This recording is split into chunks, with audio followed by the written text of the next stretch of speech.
నిధులు మటుకు ఇవ్వలే. సరే ప్రభుత్వం మారింది, అదిగాక రెడ్డి సంఘాలతో సమన్వయం మీటింగులు పెట్టాడు ఆ యువనేత అని అనుకుంటే ఆయన కూడా ప్రభుత్వంలోకి వచ్చాడు, అధికారంలో ఉన్నారు, సంవత్సరం దాటింది, ఇప్పుడు ఇంటింటి కార్యక్రమం చేస్తున్నారు.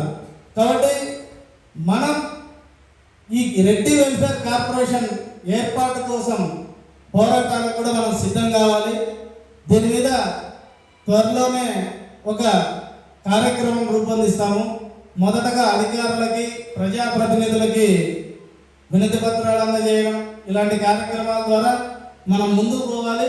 చివరి దశలో అప్పటికి ప్రభుత్వం మొండి వైఖరి విడకుంటే పోరాటాల దిశగా పోవాలి.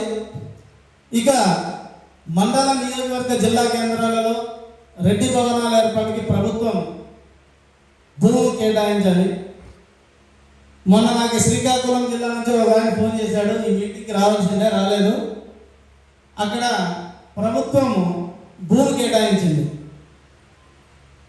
అప్పటి ఎంపీ విజయసాయి రెడ్డి ద్వారా, ఆయన ద్వారా.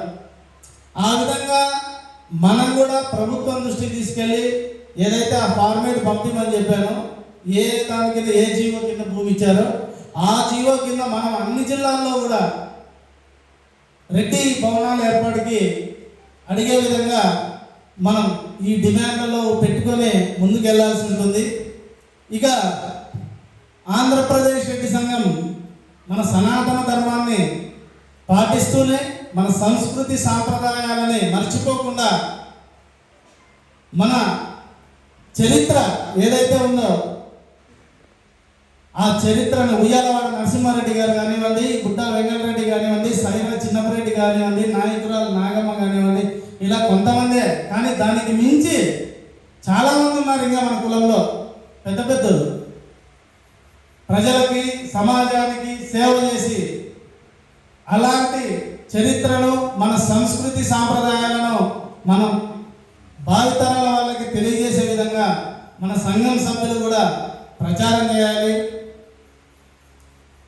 అదేవిధంగా రెడ్డి ఉద్యోగులపై కక్ష సాధింపు, ఇది ఈ మధ్య చాలా అవుతుంది. ముఖ్యంగా పోలీస్ డిపార్ట్మెంట్లో